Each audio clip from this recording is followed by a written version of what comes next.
Hey, what's up guys? In this video we will see how to lock apps on the Poco M6 Plus. Now to do that, just open the settings app. Now from here, scroll down and tap on apps. Now from here, tap on app lock. Now from here, tap on turn on. Now from here, just connect at least 4 dots to create a pattern. Now from here, just draw your pattern one more time to confirm your pattern. Now from here, once you have confirmed your pattern, just tap on next. Now from here, tap on not now. Now from here, just wait a few seconds, then tap on not now. Now from here, tap on use app lock. Now from here, tap on cancel.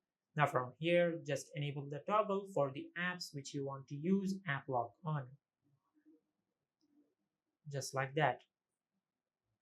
Now from here, if you go to your home screen and open the apps which you have enabled app lock on, it will ask you to enter the pattern.